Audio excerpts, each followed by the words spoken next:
अब से कुछ रोज़ कबल तकी उस्मानी साहब ने क्रिप्टो करेंसी को हराम करार दे दिया। सिर्फ 2% ट्रांजेक्शन होती हैं, सही है। बाकी 90% लोग सिर्फ उसको सट्टे के लिए, उसके इन्वेस्टमेंट के लिए कर रहे हो। बिल्कुल। बैंक हमारी सोसाइटी का सबसे पावरफुल सेक्टर बन गया है। मनी क्रिएशन की पावर जो है वो पिछले 100 सालों के अंदर ये बैंकों की तरफ चली गई है। दुनिया में जो 90% से ज़्यादा मनी जो क्रिएट करते हैं वो कमर्शियल बैंक्स करते हैं। बिल्कुल। किस तरीके से ये पूरा कंट्रोल उनके हाथ में आ गया। ट्रांजैक्शन जो कागज़ के नोटों में होती थी वो आहिस्ता आहिस्ता बैंकों के नंबरों में होती थी। एक पेपर मनी है जो रियासत क्रिएट कर रही है जो 10% है, डिजिटल नंबर है जो बैंक क्रिएट कर रहे हैं वो 90% है। स्ट्रोक ऑफ अ पेन से वो मनी क्रिएट कर देते हैं। किसी को लोन देंगे, हवा में मनी क्रिएट करेंगे। सही है। इसे इकोनॉमिक टेक्नोलॉजी में कहते हैं money create out of thin air. आज अगर 10% ज़्यादा लोग पहुंच जाएं तो बैंक डिफॉल्ट पैसे नहीं दे सकते, डिफॉल्ट हो जाएगा। हाँ, बैंक रन किसी को कहते हैं। तो मजदूर है वो कमा के करता है, बैंक मनी हवा में क्रिएट करता है। सही है। ये ट्रस्ट का गेम है। हामिले हाजा के मुतालबे पर अदा किया जाएगा। वो आपको एक नया नोट देंगे और कुछ भी नहीं देंगे। आपको ये नहीं होगा कि आप कहेंगे मुझे 500 रुपये का सोना दे। सोना तो ही नहीं, उनके पास कम है सोना। सिक्के हमारे पास 100 हैं, हम रसीदें 200 इशू कर दें। नोट ज़्यादा इशू होते हैं, मनी का फैलाव बढ़ जाता है और उससे महंगाई होती है। हमारा कर्जा बढ़ता जा रहा है और मजीद बढ़ते बढ़ते हम अपने ही बैंकों के जो है मकरूज होते जा रहे हैं। हम और आप बैंकों में पैसे जमा कराते हैं, बैंक गवर्नमेंट को कर्जा देती है, कर्जे के बदले में सूद लिए जा रहे हैं। क्या यही सेम प्रोसीजर ये इस्लामिक बैंकिंग में भी हो रहा है? हमारे जो मुफ्ती हजरात हैं उन्होंने मनी की हकीकत को नहीं समझा। कॉन्ट्रैक्ट्स के नाम होते हैं इस्लामिक, मगर उनके प्रॉफिट रेट जो है स्टेट बैंक का पॉलिसी रेट होता है। आप चाहे इजारा रख लें, चाहे आप सुकूक रख लें, प्रॉफिट का रेट जो है ना ये हमारा रेट होगा। आपको गाड़ी 1.5 लाख की मिलेगी, आप इस्लामिक बैंक से लेंगे वो आपको 6 लाख की गाड़ी बनाएगी। अब ये रियासत क्यों परमिट कर रहा है किसी को कि ये काम होने दे? जमाने में तो फ्रॉड था ये। सही है। आज लॉ ही ये है कि जी 5% रखो, 95% कर्जा दो। तो सिस्टम में जब कुछ चीज़ इनबिल्ड हो जाए ना तो उसको उखाड़ना मुश्किल होता है। फिस्कल पॉलिसी, टैक्सेशन सिस्टम, सही है, कहाँ से लेना है कहाँ देना, monetary policy, money system. Tax सिर्फ उन लोगों पे लगना चाहिए जो कैपेसिटी हो, जिनके पास दौलत है, जिनके पास वेल्थ है। गरीबों को तो देना है आपको लेके। कामयाब कारोबार करना है, हम अपनी एक वेल्थ जो है हमारी इन्वेस्टमेंट उसको बैक पे रखें, लोन बेस, क्रेडिट बेस चलाते रहे ना। क्या इंडस्ट्री इस सिस्टम के बगैर चलना मुमकिन ही नहीं है? एलन मस्क, उसके पास 4 बिलियन लोग एक तरफ, उसकी दौलत एक तरफ। बैंक जो है ना वो सिस्टमैटिकली दौलत को क्रिएट करके अमीरों को फायदा पहुंचा रहे होते हैं। फुल रिजर्व बैंकिंग का प्रोसेस क्या होगा और किस रुख को फिर ये सोसाइटी को मोड़ पाएगा? बैंकिंग अपनी असल की तरफ लौट जाएगी, जो उनका असल काम है कि मीडियम एक्सचेंज के तौर पे यूज़ करें। क्या गुज़िश्ता एक सदी भी अब गुजार पाएगी या उससे पहले ही पूरी सोसाइटी जो है वो कोलैप्स होने वाली कंडीशन पे आ? जिनके पास साफ पानी नहीं है, जिनके पास कोई तालीम नहीं है, पॉवर्टी ट्रैप में फंसे हुए हैं, वो अगली जनरेशन का भी कोई चांस नहीं है बेहतर होने का, तो उनके लिए तो सोसाइटी कोलैप्स है।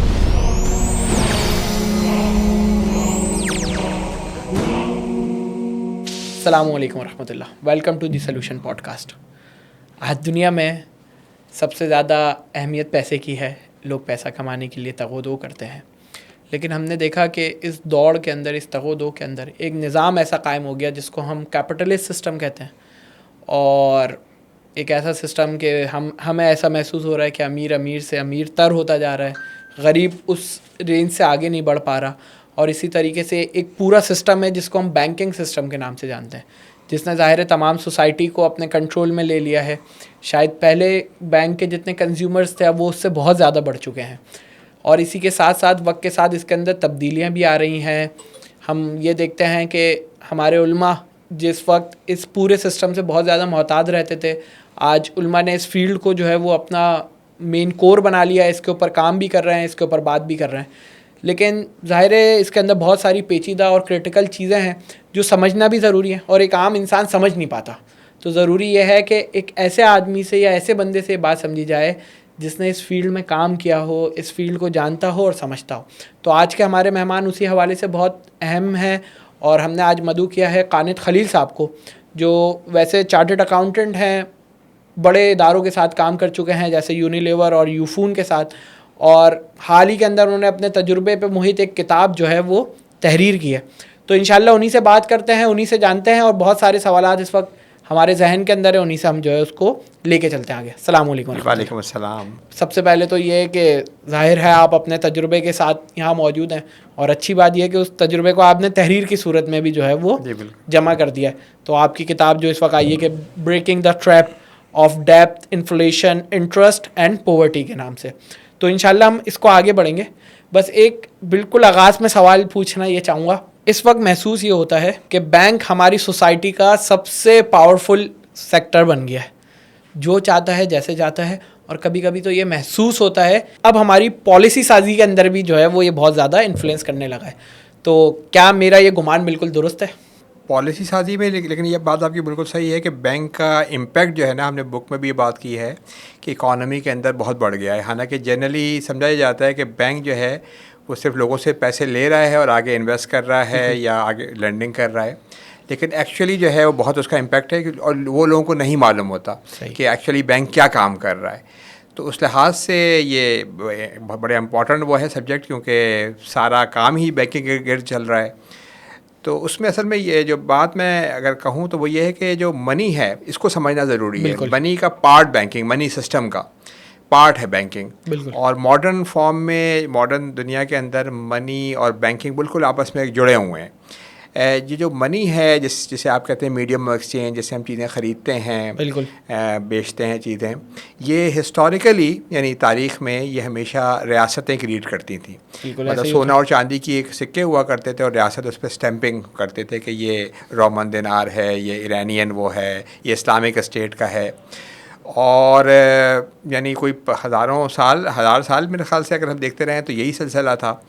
लेकिन इस वक्त जो है वो मनी क्रिएशन की पावर जो है वो पिछले 100 सालों के अंदर ये बैंकों की तरफ चली गई है। सही, रियासत से। हालांकि ये कहते हैं ना पब्लिक गुड क्या होता है कि जो काम पब्लिक सेक्टर में होना चाहिए, जैसे आप कहते हैं कि दिफा का काम जो है वो पब्लिक सेक्टर में होना चाहिए, क्योंकि हर बंदा तो मतलब मलेशिया नहीं बना के बैठ जाएगा। कोर्ट्स का काम जो है वो पब्लिक सेक्टर, उस तरह मनी क्रिएशन का पावर हिस्टोरिकली जो है वो रियासत के पास था, लेकिन अब ये बैंकों के पास चला गया है। और बैंकिंग का जो आज का निज़ाम है, फ्रैक्शनल रिजर्व बैंकिंग सिस्टम, वो उसने आहिस्ता आहिस्ता इस सिस्टम को अपने पास ले लिया है। इस वक्त दुनिया में जो 90% से ज़्यादा मनी जो क्रिएट करते हैं वो कमर्शियल बैंक्स करते हैं। बिल्कुल। और रियासत जो क्रिएट करती है वो बहुत थोड़ी सी मनी होती है, जिसे आप हार्ड मनी या कैश कहते हैं, डॉलर जो कागज़ के होते हैं, जबकि बैंकों के जो है वो नंबरों में मनी क्रिएट कर रहे होते हैं। और ये बड़ा इंटरेस्टिंग प्रोसेस है कि कैसे वो मनी क्रिएट करते हैं, लेकिन ये कि ये इस पे सब मुत्तफ़िक़ हैं कि 90 से ज़्यादा % मनी जो है इस वक्त कमर्शियल बैंक्स क्रिएट कर रहे हैं। असल में कारी साहब मैं ये चाह रहा हूँ, आपने जो बात बोली है ना, समझने में थोड़ी मुश्किल है। यानी आप ये बोल रहे हैं कि ये एक तरीके से रियासत से नीचे चला गया है और कमर्शियल बैंक्स जो है वो मनी खुद क्रिएट कर रहे हैं या बना रहे हैं। एक आम बंदे के जहन में तो ये सवाल आता है क्या वो नोट खुद छापने के काबिल हो गए या छाप रहे हैं? तो इससे मुराद क्या है और किस तरीके से ये पूरा कंट्रोल उनके हाथ में आ गया? इससे मुराद ये है कि इसके लिए मैं अक्सर जगहों पे एक छोटी सी मनी की तारीख बताता हूँ, या बैंकिंग की तारीख। वो ये कि पहले तो मैंने आपको बताया कि सिक्के जो है दिनार और दिरहम और पौंड भी एक वज़न था, और वो उसको रियासत स्टैम्प करता था। ग्रेट ब्रिटेन का पौंड हो गया, अमेरिका का डॉलर हो गया, ये सिक्के हुआ करते थे। 17वीं सदी की बात है कि बैंकिंग इस तरह से शुरू हुई इनिशियली, जैसे आप कहते हैं ना हिस्टोरिकली कैसे स्टार्ट हुई बैंकिंग। वो हुआ ये कि लोगों ने जाके ये सिक्के जो है या सोना जाके वो गोल्ड स्मिथ सुनारों के पास रखवाते थे वो, और सुनार जो है वो रसीद सिक्का लिया और रसीद दे दी। बिल्कुल। ये रसीद जो है जिसे आप कहेंगे IOU कि मैंने एक सिक्का जमा कराया हुआ है, मैंने फॉर एग्जांपल 1 तोला सोना दिया हुआ है, ये रसीदें थीं। और ये रसीदें जो है वो उससे लोगों ने ट्रांजैक्शन शुरू कर दी, क्योंकि उन्होंने कहा कि मैंने एक सिक्का जमा कराया है, अब मैं अगर आटा लेने जाता हूँ तो मुझे सिक्का लेने में मुश्किल है, तो मैं रसीद ही आटे वाले को दे देता हूँ। अब आटे वाले के सोना हो गया। बिल्कुल। तो ये जो नोट थे ये इनिशियल टाइम्स के, समझिए आपके प्राइवेट इदारों ने मनी क्रिएट करनी शुरू की। तो इसमें इस तरह से तो अच्छा था कि इससे थोड़ी सी आसानी हो गई, लोगों को बहुत सारे सिक्के अपने जेब में नहीं रखने पड़ रहे हैं। कोई चीज़ ख़रीदनी है तो एक रसीद काफ़ी है, और वो रसीद हर सुनार की अपनी रसीद होती थी। हर जो है वो बैंकर जिसे कहे अपना नोट इशू किया करता था। तो हुआ ये कि उनमें से कुछ सुनारों ने, जो जिस तरह से हर जगह पे कुछ काली भेड़ें होती हैं, उन्होंने ये कहा कि भाई ये लोग सोना लेने तो या सिक्के लेने तो लोग आते नहीं हमारे पास, ये आपस में ट्रांजैक्शन करते रहते, तो हम ऐसा कर सकते हैं कि सिक्के हमारे पास 100 हैं, हम रसीदें 200 इशू कर दें, और जब रसीदें हम जब इशू करेंगे तो हम जिसको भी देंगे उसको हम परचेजिंग पावर देंगे, जाके तुम भी आटा ख़रीद लो, तुम भी, तो उससे हमें सूद मिल जाएगा, हम उससे कमा सकेंगे। और उन्होंने, कुछ लोगों ने ये काम शुरू किया। अच्छा, ये काम कुछ दिनों तो चला, लेकिन कुछ सुनारों ने जब ज़्यादा शुरू किया तो उनके बारे में ये पता चला, लोगों को मालूम चला, तो लोगों ने कहा ये तो बड़ा फ्रॉड कर रहे हैं, सिक्के इनके पास 100 हैं और रसीदें इन्होंने 200 इशू कर दी। तो उनके पास पहुंच गए वो कि भाई सिक्के निकालो, 200 के 200 पहुंच जाएंगे, उनके पास तो ज़ाहिर है सिक्के 100 थे। तो क्या हुआ, उनको जेल जाना पड़ा। बिल्कुल। और फिर उससे ये हो कि इकोनॉमिक, क्योंकि नोट हर जगह से इशू हो रहे थे, तो जब नोट ज़्यादा इशू होते हैं यानी मनी की मकदार बढ़ जाती है, तो उससे क्या होता है, जैसे हम कहते हैं महंगाई, लेकिन एक्चुअली इंग्लिश में इसके लिए लफ्ज़ है इन्फ्लेशन। इन्फ्लेशन का मतलब है इन्फ्लेशन ऑफ मनी का फैलाव बढ़ जाता है और उससे महंगाई होती है। क्योंकि जैसे अगर आप, हाँ फॉर एग्जांपल, हाँ अगर आप जो है वो कहें कि इस वक्त पाकिस्तान में फॉर एग्जांपल मनी है 40 ट्रिलियन की, सही है। अगर आप इसको डबल कर दें, मनी से मुराद पेपर मनी, नंबर मनी। अच्छा, मनी की भी, अच्छा अभी आपका अच्छा सवाल है। मनी की दो किस्में हैं इस वक्त। बिल्कुल। एक पेपर मनी है जो रियासत क्रिएट कर रही है, जो 10% है, और एक नंबर और एक डिजिटल नंबर है जो बैंक क्रिएट कर रहे हैं, वो 90% है। सही वो बैंकों के पास उस मनी के अगेंस्ट जो कैश रखा होता है वो 5-10%, उसी 19 सुनारों की तरह। सिक्के कम है, रसीदें ज़्यादा इशू कर रही है। तो उस लिहाज से उन सुनारों के पास ने जब ये किया, तो उससे में जब ज़्यादा रसीदें इशू की तो महंगाई प्रॉब्लम शुरू हो गई। तो उस ज़माने की गवर्नमेंटों ने ये किया कि भाई अब ये जो है वो कोई प्राइवेट इदारा मनी नहीं क्रिएट करेगा, हम करेंगे, और हम करेंगे। इसमें इंग्लैंड की गवर्नमेंट उस ज़माने में ज़ाहिर है वही सुपर पावर थी, लोगों ने उसको फॉलो कर लिया। और एक तरह से प्राइवेट जो मनी क्रिएशन थी, जो सुनार क्रिएट कर रहे थे IOUs की शक्ल में, वो ख़त्म हो गई। और एक तरह से दोबारा रियासत के पास ताकत आ गई कि भाई, और लोग कि वो उस वक्त भी यही करते थे कि सोना कम होता था, रसीदें ज़्यादा इशू कर दिया, मगर वो state bank of England, central bank of England कर रहा होता था, या बकिया इदारों में भी, मुल्कों में भी सेंट्रल बैंक करते थे। लेकिन अब ये थोड़ा सा चेंज ये हुआ कि ये बात है 1840 की, जब ये मना हुआ, और आज हम बैठे हैं 2026 में, कितने 180 साल गुजर गए। बिल्कुल। इसमें ग्रेजुअली आहिस्ता आहिस्ता ये हुआ कि जो ट्रांजैक्शन जो कागज़ के नोटों में होती थी, वो आहिस्ता आहिस्ता बैंकों के नंबरों में होने लगी, डिजिटल उसमें होने लगी। और अब दुनिया में पोजीशन ये हो गई है कि जो एडवांस कंट्री है वो 97% से ज़्यादा ट्रांजैक्शन बैंकों के नंबरों में होती है। यानी आप कोई चीज़ ख़रीदनी है, आपको कार्ड डालते हैं, आप बैंक का कार्ड डालते हैं, आपको किसी की फ़ीस पे करनी है, बैंक का कार्ड, आपको जो है वो ट्रैवल कहीं करना है, होटल में करना है, बैंक का कार्ड। तो इफेक्टिवली ट्रांजैक्शन जो है वो 97% चली गई हैं बैंकों के नंबरों में। बिल्कुल। तो बैंकों को उसी तरीके से जब उनको यानी उनके पास चली गई हैं, तो उनके पास ये ताकत अब आ गई है कि वो जिस तरह से सुनार रसीदें क्रिएट किया करते थे, वो नंबरों में मनी क्रिएट कर सकते हैं। सही है। नंबरों में मनी जो है, अगर आप किसी बैंक के पास जाएं और उससे कहें कि मुझे लोन चाहिए, तो लोन उससे फॉर एग्जांपल आप कहें मुझे 1 लाख रुपए का लोन चाहिए, तो बैंक किसी का अकाउंट माइनस नहीं होगा उसमें, किसी का, वो 1 लाख रुपए आपके अकाउंट में डाल देगा। और अगर अकाउंटेंट्स आपके कुछ लोग बैठे हैं तो वो समझे कि लोन अकाउंट को डेबिट कर देगा वो। सही है। और मनी अकाउंट, जो डिपॉजिट अकाउंट, से क्रेडिट कर देगा। ये डिपॉजिट अकाउंट वैसे ही होगा, अगर आप 1 लाख रुपए कैश जमा कराते हैं बैंक में, तो भी उसी अकाउंट में पैसे पड़े होते। जब वो लोन देता है तो उस वक्त भी उसी अकाउंट में पैसे डाल देते हैं, अब आप पेमेंट शुरू कर दें। सही है। तो इस प्रोसेस के थ्रू बैंक मनी क्रिएट करता है। और दुनिया में जब आप, अगर आप में जो इस तरह का जब प्रोसेस हो, तो उसमें बैंक बाज़ औक़ात 10 गुना मनी क्रिएट कर देते हैं। यानी इस वक्त पाकिस्तान में हमारे और आपके जो डिपॉजिट्स हैं, वो अगर 30 ट्रिलियन के हैं, तो बैंकों के पास 10 ट्रिलियन का कैश है, 30 ट्रिलियन के डिपॉजिट्स हैं, तो 2-3 ट्रिलियन का उनके पास कैश पड़ा होगा, 10%। बकिया उन्होंने नंबर में मनी क्रिएट। सही है। तो आपके ऑडियंस को ये बात समझनी चाहिए कि बैंक जब लोन देंगे, डबल एंट्री सिस्टम, अकाउंटिंग की एंट्री के थ्रू, या आप कहेंगे स्ट्रोक ऑफ अ पेन से वो मनी क्रिएट कर देते हैं, उसी तरह जिस तरह से वो सुनार क्रिएट किया करते थे, ज़्यादा रसीदें इशू कर दिया करते थे। और अगर उन्हीं सुनारों की तरह अगर लोग उनके पास पहुंच जाए नोट निकालने के लिए, उनके पास तो फिर 100 पे शायद वो 200 करते होंगे। आज अगर 5% से ज़्यादा, 10% से ज़्यादा लोग पहुंच जाएं, तो बैंक डिफॉल्ट पैसे नहीं दे सकते, डिफॉल्ट हो जाएगा। हाँ, बैंक रन इसी को कहते हैं। बैंक रन में आपको ये समझना चाहिए कि बैंक रन का मतलब ये नहीं होता कि बैंक की प्रॉफिटेबिलिटी ख़त्म हो गई। प्रॉफिट कर रहे होते हैं, उनके पास कैश नहीं होता। सही है। तो जैसे ही ये ट्रस्ट का गेम है, जैसे ही कोई मसला नज़र आता है कि बैंकों के पास ट्रस्ट ख़त्म हुआ, लोग पहुँचे। अमेरिका में हर साल 5-6 बैंक हर साल डिफ़ॉल्ट करते हैं, बैंक रन होते हैं। तो ये सिस्टम जो है बड़ा, यानी कहना चाहिए कि फ्रेजाइल सिस्टम है, फरेब का सिस्टम है ये, तो एक तरह फरेब का सिस्टम है। क्योंकि देखें ना, अगर आपने, एक तो ये कि इसमें फ़रेब ये है कि आप मनी अर्न करते हैं जब आप मुलाजमतें करते हैं, या जो बिज़नेसमैन है वो मेहनत करके वो करता है, मनी अर्न करता है। कोई मज़दूर है वो कमा के करता है। बैंक मनी हवा में क्रिएट करता है। तो ये सिलसिला है। और आपको ये नहीं, दूसरी फ्रॉडलेंट एक्टिविटी ये है कि जो पैसे आपने बैंक में रखवाए हुए हैं, इवन जो करंट अकाउंट में रखवाए हुए हैं, करंट अकाउंट में जिसका आप समझ रहे हैं कि मुझे तो इसमें कुछ भी नहीं मिला, वो भी 90% बैंक आगे लोन दे देता है। सही है। तो ये फ्रॉडलेंट बात हुई ना कि मैंने आपके पास रखवाई चीज़ अपने पास रखो, चलो मुझे कुछ दो भी ना, अपने पास रखो। उसको भी बैंक 90% उठा के दे देता है। तो इसीलिए आप देखें अक्सर बैंकों के पास जाते हैं तो वो क्यों कहते हैं, वो कहते हैं करंट अकाउंट में रखवा लो, ताकि हमें देना आपको कुछ ना पड़े और हम 90% आगे दे के सूद कमाएं। उन्हीं सुनारों की तरह के रसीदें इशू करते रहो, कमाते रहो। अच्छा, और इसीलिए मेरे ख्याल से हमारे हाथ में जब पाकिस्तान का नोट भी होता है तो ऊपर लिखा हुआ होता है कि हामिले हाजा के मुतालबे पर अदा किया जाएगा, और वो यही प्रोसेस होता है कि अगर वो आके बोले कि इसके पीछे का रिजर्व वाला जो गोल्ड है मेरे ख्याल से वो मुझे पे कर दो तो वो पे करेगा। ऐसे ही मामला होता है इसके अंदर। देखिए गोल्ड पहले ज़माने में ना जब सिक्के ख़त्म हुए तो गोल्ड स्टैंडर्ड आ गया। गोल्ड स्टैंडर्ड ये था कि रियासतें जो है वो गोल्ड अपने पास रखती थी, यानी सेंट्रल बैंक ऑफ इंग्लैंड ने कह दिया कि भाई कोई प्राइवेट ज़्यादा नोट नहीं इशू करेगा, मगर गोल्ड हमारे पास होगा। लेकिन वो नोट ज़्यादा इशू करते थे। सही है। यानी अगर 10 तोले सोना है तो उन्होंने 100 तोले का नोट और जो 10% है वो इसे रिजर्व कहते थे कि इतना है, क्योंकि हर वक्त तो सोना लेने लोग नहीं आते, तो हम क्यों करेंगे सबका सोना अपने पास नीचे रख लें, इसे गोल्ड स्टैंडर्ड कहते थे। सही है। लेकिन ये होता था फ्रैक्शनल रिजर्व के थ्रू, यानी इसमें थोड़ा सा सोना रखा जाता था। अब दुनिया में ये 1933 के बाद पहले ये समझें कि अंदरून मुल्क अमेरिका वगैरह के अंदर ख़त्म हुआ, फिर 73 के अंदर 72 में ये दुनिया से ख़त्म हो गया। अब है फिएट करेंसी सिस्टम, उसमें रियासतें मनी जो है ना बग़ैर किसी रिज़र्व के क्रिएट करती हैं। थोड़ा बहुत रिज़र्व होता है मगर उसका कोई ताल्लुक ये नहीं होता। उसमें बस ये होता है कि अगर वो ज़्यादा क्रिएट करती हैं तो महंगाई होती है, इन्फ्लेशन होती है, जिस पे लोग शोर मचाते हैं। सही है।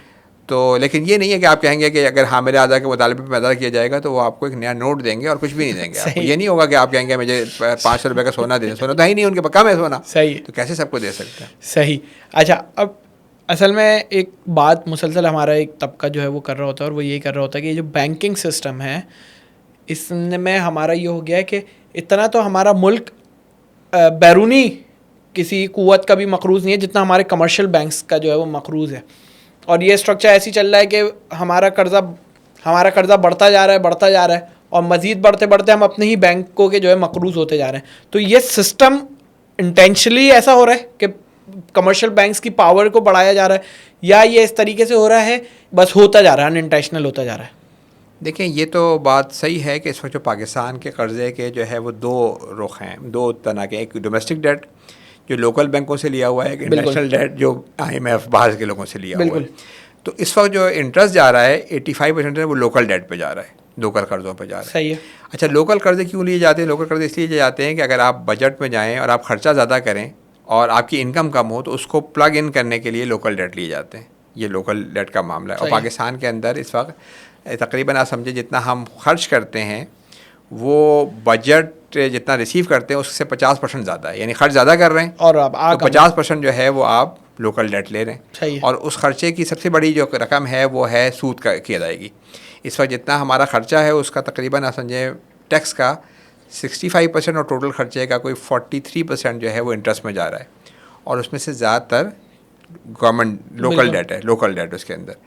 तो और जो फॉरेन डेट है वो क्यों नहीं लिया जाता है? फॉरेन डेट इसलिए जाता है कि जब आप इंपोर्ट और एक्सपोर्ट में आपका कोई गैप होता है कि आप इंपोर्ट ज़्यादा कर रहे हैं जिसमें आपको डॉलर की ज़रूरत है और एक्सपोर्ट कम कर रहे हैं, और उसमें आप ये भी शामिल कर लें एक्सपोर्ट के अंदर के बाहर से लोग जो डॉलर भिजवा रहे हैं, हमारे वर्कर्स दुबई में, अबू धाबी में बैठे हुए हैं अपनी फैमिलीज़ के लिए, तो रेमिटेंसेस प्लस एक्सपोर्ट ये इन दोनों से आपके इनकम है, ये आपके कमाऊ पूत हैं, और इंपोर्ट आपके लोग वो कर रहे हैं। तो अगर इंपोर्ट ज़्यादा बढ़ जाए तो उस गैप को फिल करने के लिए फ़ॉरेन डेट लिया जाता है। तो इस वक्त पाकिस्तान की ये बात मतलब फ़ॉरेन डेट कम ख़तरनाक नहीं है, लेकिन जो आपके इंटरेस्ट की रकम जा रही है, जो टैक्स का तकरीबन मैंने बताया 40 आधा टैक्स वहाँ जा रहा है, उसका 90% लोकल डेट के ऊपर है, लोकल कर्ज़े पे। हम और आप बैंकों में पैसे जमा कराते हैं, बैंक गवर्नमेंट को कर्ज़ा देती है, और बैंक जो है उस कर्ज़े के बदले में सूद लिए जा रहे हैं और इस तरह का मामला। मैंने जो आगाज़ में बात की थी, एक तरफ तो कन्वेंशनल बैंकिंग है जो ये कर रही है, अब उसके पैरेलल पे आ गया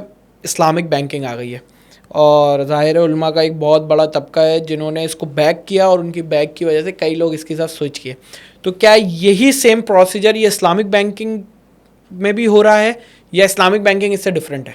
देखिए, ये जो मनी क्रिएशन बैंक जो कर रहा है ना, कि वो बैंक लोन से मनी क्रिएट कर रहे हैं, ये बड़ा, यानी एक इकोनॉमिस्ट ने लिखा था अपनी बुक में, उसके शुरू में टाइटल भी दिया है कि ये बड़ा स्ट्रेट फॉरवर्ड तरीका है। सही है। लेकिन ऐसा है कि आदमी का दिमाग हैरान रह जाता है कि कैसे, और ये लोगों को समझ में नहीं आ रहा होता कि बैंक मनी क्रिएट कर रहा है। आज आप पाकिस्तान में पूछे लोगों से 90% लोग कहेंगे कि मनी क्रिएट स्टेट बैंक कर रहा है। बिल्कुल यही। और ये पाकिस्तान में तो चलो आप कहेंगे पढ़ाई लिखाई नहीं है, ठीक है, कम पढ़ाई लिखाई है। इंग्लैंड के अंदर भी एक सर्वे हुआ, उसमें पूछा गया कि भाई मनी कौन क्रिएट कर, मनी बल्कि पहला सवाल ये किया गया कि मनी जो है वो आप जो आप बैंक में रखवाते हैं कहाँ होती है। सही है। तो 30% लोगों ने ये कहा कि बैंक के अंदर ही होती है, लॉकर में रखी होती है। सही है। 60% लोगों ने ये कहा कि जो हम बैंक में मनी रखवाते हैं उसमें से कुछ मनी आगे बैंक लोन दे देता है। सही है, ऐसी होता है। सिर्फ 10% लोगों को हकीकत ये मालूम थी कि इस वक्त बैंक को किसी पैसे की ज़रूरत नहीं होती, वो लोन से मनी क्रिएट करता है। बिल्कुल। जब वो लोन देगा वो आपके डिपॉजिट अकाउंट में फ्रेश मनी डाल देगा, और बैंक ज़ाहिर है कि उनकी तो सेल ही लोन देना है, प्रॉफिट कमाना है, वो ज़्यादा से ज़्यादा लोन इशू करने की कोशिश करते हैं। तो उसको कंट्रोल करने का दुनिया में तरीका जो है वो ये है कि interest rate, policy interest rates होते हैं कि स्टेट बैंक बताता है कि भाई आपको लोन तो दें मगर आप इस रेट के ऊपर दें। अगर आप ज़्यादा लोन इशू कर रहे होंगे, मनी सप्लाई बढ़ी होगी, महंगाई हो रही होगी, वो कहेंगे जी ये 10% काफ़ी नहीं है, अब 15% होगा लोन। सही है। इस पे आपको देंगे। सही। 15% पे नहीं होगा, वो कहेंगे 20% पे आप दें। तो ये इंटरेस्ट रेट से वो कंट्रोल करते हैं। तो अभी इस वक्त में जो मैं आपको बताने की कोशिश कर रहा था कि हमारे जो मुफ्ती हजरात हैं, जो हमारे लोग हैं, उन्होंने मनी की हकीकत को नहीं समझा कि मॉडर्न दुनिया के अंदर मनी क्रिएशन बहुत बड़ा प्रॉब्लम है। इसे हम तो कहते हैं मॉडर्न मैनिफेस्टेशन ऑफ रिबा है। रिबा क्या है? रिबा ये होता है कि आप 100 रुपये में आपको दूँ और मैं आपसे 10 रुपये और वापस 110 रुपये, ये जो एक्सेस है ये रिबा है। यहाँ पूरी अमाउंट ही एक्सेस क्रिएट कर रहे हैं वो। जब वो किसी को लोन देंगे हवा में मनी क्रिएट करेंगे। इसे इकोनॉमिक टेक्नोलॉजी में कहते हैं money create out of thin air. सही है। जो एक कीबोर्ड्स के बटन से, अमेरिका के उससे पूछा गया, जो सेंट्रल बैंक का हेड था, उससे पूछा गया कि भाई जो इतने पैसे आप दे रहे हैं ये कहाँ से दे रहे हैं? हाँ, टैक्स से दे रहे हैं। उसने कहा नहीं, हम मनी क्रिएट करके हम दे रहे हैं। सही है। तो मनी क्रिएट, अच्छा उसका नुकसान ज़रूर, तो हम दोबारा उस पर इस्लामिक बैंकिंग पे आते हैं कि इस्लामिक बैंकिंग में मुफ्ती हजरात ये समझ नहीं सके कि भाई ये जो है ये मसला किस तरह का है। तो उनकी ज़्यादा तवज्जो किस पे रही है कि जो बैंक आगे लैंड करती है, आगे जो इन्वेस्टमेंट करती है, उसको उन्होंने कोशिश की है कि वो कोशिश करें कि लीगल तरीके पे ले आए, इस्लामिक लीगल मॉडल के अंदर कोशिश करें ले आएँ। अच्छा, उसमें क्योंकि अब बेस गलत है, बेस ये है कि फ्रैक्शनल रिजर्व से मनी क्रिएट कर रहे हैं, तो जो उनके जो कॉन्ट्रैक्ट्स होते हैं, कॉन्ट्रैक्ट्स के नाम तो होते हैं इस्लामिक, मगर वो फिर वो ट्रू मानों में उनके प्रॉफिट रेट जो है स्टेट बैंक का पॉलिसी रेट होता है, क्योंकि वो भी मनी क्रिएट कर रहे हैं। सही है। जब वो भी मनी क्रिएट कर रहे हैं तो उनको भी ये कहा गया कि अनलिमिटेड ना क्रिएट कर देना, क्योंकि अगर आप ज़्यादा क्रिएट करेंगे तो महंगाई होगी, तो गालियाँ तो गवर्नमेंट को पड़ेंगी, स्टेट को पड़ेगी। तो ये देखें जी, हमारा ये पॉलिसी रेट है स्टेट बैंक का, आप जो भी नाम रख लें प्रॉफिट ये होगा। सही है। आप चाहे इजारा रख लें, चाहे आप सुकूक रख लें, प्रॉफिट का रेट जो है ना ये हमारा रेट होगा, इस पर प्रॉफिट। तो इसका मतलब इफेक्टिवली वो कोशिश तो करते हैं अपनी तरफ से, जाहिर है जैसे आप कहते हैं हीला करने की वो कोशिश करते हैं, मगर वो जो असल मसला है वो ये कि उसके नतीजे में कोई बेहतरी नहीं आ रही। उसके नतीजे में अभी जो जिस तरह से गुर्बत बढ़ रही है, 10 करोड़ लोगों का बुरा हाल है, महंगाई, कर्जा, हर महीने आपको मैं बताऊं कि हर महीने गवर्नमेंट ऑफ पाकिस्तान 500 अरब रुपए लेती है बैंकों से और लोन में वापस करती है, इंटरेस्ट में वापस करती है। सही है। एक तरफ महंगाई क्योंकि मनी की सप्लाई बढ़ गई, और एक तरफ कर्जा जो अगली जनरेशन को देना होगा। तो जब तक आप इस हकीकत को नहीं समझेंगे आप उसको नहीं कर सकेंगे, क्योंकि ये बहुत ज़रूरी है मनी की हकीकत। ऑल्दो कि बड़ा स्ट्रेट फॉरवर्ड है। सही है। जब बैंक लोन देंगे नहीं मनी क्रिएट करेंगे, लेकिन आपको 90% लोगों को ये हकीकत नहीं मालूम।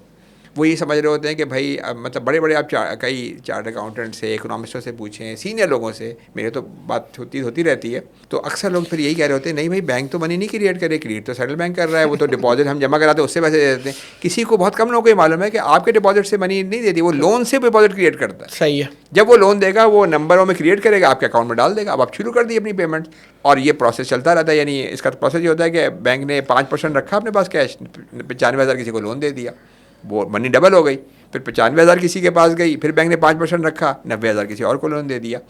तो 5% या 10% रिजर्व रेशो से बैंक 10 टाइम मनी क्रिएट कर देते हैं उन्हीं नंबरों में, वही सुनारों के। तो आप सुनार की जो है वो हिस्ट्री याद रखें कि भाई रसीदें इशू कर रहे हैं ज़्यादा नंबरों में। तो जब तक आपको यह मालूम नहीं होगा आप ट्रू मानों में इस्लामिक मॉडल की तरफ नहीं जाता। आप चाहें भी तो नहीं कर सकते, इसलिए कि देखें आपके पास जो पैसे पड़े हैं किसी इस्लामिक बैंक के पास, वो शॉर्ट टर्म पड़े। सही है। मतलब आपने अगर मीज़ान में रखवाए तो आप कहेंगे कि मैं शाम को निकाल सकता हूँ, फिर वो रिस्क फ्री पड़े। आपने ये भी कहा कि मैं तो कोई रिस्क नहीं ले रहा, मुझे नुकसान तो नहीं चाहिए। तो बैंक से आप कैसे तवक्को करेंगे कि वो प्रोडक्टिव काम में किसी जो कि लॉन्ग टर्म भी होता है और रिस्की होता है वो कैसे लगाए? वो यही करते हैं कि गवर्नमेंट के बॉन्ड्स खरीद लेते हैं, उसके नाम सुकूक हो जाते हैं। सही है। वो इजारा कर लेते हैं, वो एक्चुअल गाड़ी का किराया नहीं होता, वो गाड़ी का किराया वैसे आपको गाड़ी 1.5 लाख की मिलेगी, आप इस्लामिक बैंक से लेंगे वो आपको 6 लाख की गाड़ी बनाएगी, क्योंकि उसको आखिर में आपको गिफ्ट भी देना है। एक्चुअली तो आपने गाड़ी खरीदी है। तो ये मसाइल हैं इस्लामिक बैंक के साथ कि वो फ्रैक्शनल रिजर्व से वो भी मनी क्रिएट कर रहे हैं, और जब आप क्रिएट करते हैं तो फिर आपके प्रॉफिट के जितने भी कॉन्ट्रैक्ट्स होते हैं वो पॉलिसी स्टेट बैंक के पॉलिसी इंटरेस्ट रेट जो पूरे इकोनॉमी के अंदर इंटरेस्ट रेट को डिटरमिन कर रहा है, उसके ऊपर काइबोर होता है, उसके ऊपर बैंक का रेट होता है। तो ये सारी सबसे नीचे पॉलिसी रेट है स्टेट बैंक का रेट, उसके ऊपर काइबोर होगा इंटर बैंक रेट, काइबोर के ऊपर बैंक अपने लैंडिंग कर रहे होंगे, तो वो फिर उसके साथ अच्छा वो हो जाता है, अटैच हो जाता है। आनी साहब, एक तो इस्लामिक बैंकिंग का इस वक्त मौजूदा सिस्टम है जो अगर मैं कहूँ कि सबसे इस वक्त बड़ा नाम हमारे पाकिस्तान में मुफ्ती तकी उस्मानी साहब का है, जिस पे लोग जो है वो करते हैं। अच्छा, दूसरा एक उसी से रिलेट करते हुए है और मुमकिन है कि मिलता जुलता, वो हमारे मुल्क के सेनेटर भी रहे प्रोफेसर खुर्शीद साहब ना, उन्होंने इस्लामिक इकनॉमिक में बहुत काम किया। तो मैं अगर आपने उन दोनों को पढ़ा है तो मैं ये जानना चाह रहा हूँ कि क्या उनके सिस्टम के अंदर कुछ डिफरेंस था या यही सेम सिस्टम है जिसको वो इस्लामिक इकनॉमी के तौर पे पेश करते हैं? मेरा ख्याल है खुर्शीद साहब ने तो इस्लामिक बैंकिंग पे कोई इकनॉमिक्स पे, इस्लामिक इकनॉमिक्स के ऊपर जो असल में जो देखिए इकनॉमिक्स तो एक थोड़ा बड़ा सब्जेक्ट है, उसमें जो आपने शुरू में कहा ना कैपिटलिज्म के अंदर या मार्केट इकोनॉमी के अंदर कुछ अच्छी चीज़ें हैं, जैसे आप कहते हैं कि फ्री जो है वो प्राइसिंग नहीं फिक्स नहीं होनी चाहिए, लोग अपनी मर्ज़ी से ट्रेड करें, उससे इनोवेशन होती है। और उसको नबी करीम सल्लल्लाहु अलैहि वसल्लम ने सपोर्ट किया है बहुत कि ताजर के बारे में इतनी अच्छी बात बताई, आपने मार्केट कायम की, लोगों को बताया कि यहाँ के, तो ये असल में ड्राइवर है मार्केट इकोनॉमी के अंदर। बिल्कुल। जो प्रॉब्लम है वो ये है कि एक आपका मनी सिस्टम जो मैंने रियासत ने अपने कमर्शियल बैंकों के हवाले कर दिया, और एक टैक्स सिस्टम, और इस्लाम ने इन दोनों के सलूशन दिए हैं। यानी अगर एक आप इस्लाम की पॉलिसी देखें ना तो वो ये है कि दौलत सिर्फ अमीरों में गर्दिश ना करे, सही है, एक मेन पॉलिसी है। और उसके लिए इस्लाम ने दो चीज़ें बताई हैं, एक ज़कात का निज़ाम कि आप अमीरों से लें और गरीबों को दें, और एक जो है वो रिबा का ख़ात्मा। तो अगर मैं कहूँ कि मार्केट इकोनॉमी प्लस ज़कात माइनस इंटरेस्ट, मैं कहूँगा कि इस्लामिक सिस्टम है, क्योंकि ये दो टूल बताए गए हैं आपको। अदरवाइज जो है प्राइस की फिक्सेशन पे तो कोई पाबंदी नहीं है। और अगर आप यानी आप मार्केट इकोनॉमी की मेन बात करें तो वो कहता ही है कि जितना कंपटीशन होगा, लोग फ्रीली ट्रेड कर रहे होंगे, उतना चीज़ें बेहतर हो रही होंगी। ऑल दो के सब अपना अपना इंटरेस्ट कर रहे होंगे, मगर चीज़ें बेहतर। हमने पिछले 150 सालों में देखा है कि जब ये सिलसिला हुआ तो लोग नई नई चीज़ें बना रहे हैं, कर रहे हैं, जो पिछली तारीख में नहीं थी। तो एक लिहाज से फ़ायदा भी। अच्छा, खुर्शीद साहब का मैंने कहा मैंने उनका कोई बैंकिंग के हवाले से कोई इतना नहीं देखा। तकी उस्मानी साहब का जो है वो इस वक्त इस्लामिक बैंकिंग की साइड पे उनके लोग हैं ज़्यादा, और वो भी कर रहे हैं। लेकिन मेरा ख्याल है कि उनको शायद अगर ये बिल्कुल उन्होंने बाद औक़ात फ्रैक्शन रिजर्व पे बात भी की है कि अच्छा नहीं है, इससे नुकसान हो रहा है, मगर क्योंकि जितना अहम मसला है, जितना फंडामेंटल मसला है, जिसे आप कहते हैं कि एलिफेंट इन द रूम है, उस तरह से डिस्कशन नहीं हो रहा कि भाई ये तो यही तो है। रिबा क्या है? रिबा तो 10 पे 5 रुपये, 100 रुपये 5 रुपये, ये तो पूरा 100 रुपये ही हवा में क्रिएट कर रहे हैं। तो इस पे मुफ्ती तकी उस्मानी साहब को मेरा ख्याल है कि हमें किसी को पूछना भी चाहिए कि भाई ये सिस्टम, और इस सिस्टम का सिर्फ ये मसला नहीं है कि ये रिबा है। देखिए, रिबा तो ये एक्सेस क्रिएट करना, इस्लाम में सिर्फ रिबा नहीं है, ज़रर भी है, ये गरर भी है। गरर ये होता है कि आपको पता ही नहीं कि ये बैंक की मनी है, ये उसकी मनी है। ज़रर ये है कि नुकसान करती है, क्योंकि ये कर्ज़े बढ़ाती रहती है। पाकिस्तान में मैंने बताया कर्ज़े जो है वो पिछले 15 सालों में 5 ट्रिलियन से 55 ट्रिलियन हो गए, यानी सारा डोमेस्टिक डेट की बात कर रहा हूँ।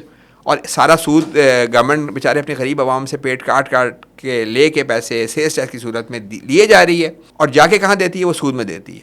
तो इसका नुकसान बहुत है, कर्जा बढ़ता जा रहा है जो अगली जनरेशन पे चढ़ता जा रहा है। फिर ये इकोनॉमी जो इसकी वजह से कभी भी स्टेबल नहीं हो पाती, इसलिए कि बैंक जब मनी क्रिएट कर रहे होते हैं ना, उससे एक्सपेंशन होती है, लेकिन वो पूरा निज़ाम कर्जे पे होता है। तो एक कोई मसला उसको उसमें सुराख कर देता है और रिसेशन आ जाता है। सिस्टम इनस्टेबल है पूरा। और मैं आपको बताऊँ फ्रॉडुलेंट इस लिहाज से हम कहेंगे कि भाई आपने दूसरों का पैसा बताए बगैर आप दे रहे हैं, करंट अकाउंट वाले का भी पैसा दे रहे हैं, वो किस तरह हमारे से दे रहे हैं भाई आप? बिल्कुल। तो वो अगर कर रहे हैं और आपको ये नहीं मालूम कि ये बैंक की मनी है, स्टेट की मनी है, 5% ज़्यादा लोग चले जाएँ, फ्रॉड बैंक रन हो जाएंगे। तो पूरा सिस्टम जो है ना, उसकी असल जो जड़ है, जो उसकी बुनियाद है, वो फ्रैक्शनल रिजर्व बैंकिंग सिस्टम है कि आप बैंकों को ये ताकत दे रहे हैं कि हवा में क्रिएट करें मनी। तो जब तक ये मेरा ख्याल है कि तकी साहब और इनके जो हमारे जो और उलमा हैं, उनको इस मसले को अच्छी तरह देखना चाहिए, क्योंकि ये मुल्क को भी तबाह कर रहा है, ये इकोनॉमी को भी तबाह कर रहा है, ये 10 करोड़ लोगों को गुर्बत में डाल रहा है। और फिर जाहिर है कि जब तक ये अगर इसमें ज़रर भी है, इसमें गरर भी है, इसमें जो है वो सूद का आंसर भी है, क्योंकि हवा में आप मनी क्रिएट कर रहे हैं, तो भाई इसमें तबाही है। और इसकी जगह हम तो अपनी बुक में प्रेजेंट करते हैं एक full reserve banking system, inter free banking system, जो पाकिस्तान को इन मसाइल से निकाल सकता है। बिल्कुल, वो हल की तरफ तो हम आएंगे। अभी ज़ाहिर है हम पढ़ रहे होते हैं पाकिस्तान तो पाकिस्तान, हम तो ये देख रहे हैं कि सुपर पावर अमेरिका भी जो है वो इस वक्त इस पूरे इकोनॉमिकल ट्रैप के अंदर फंस चुका है मुकम्मल तौर पे। और आपने ख़ुद भी बताया कि हर साल जो है वो बैंक रन हो रहे हैं, चीज़ें हो रही हैं। मुझे ये समझ नहीं आ रहा कि चलें, जैसे आपने बताया कि सुनारो में कुछ काली भीड़ें थी जिन्होंने ये सिस्टम किया, बाद में उनको पकड़ लिया गया।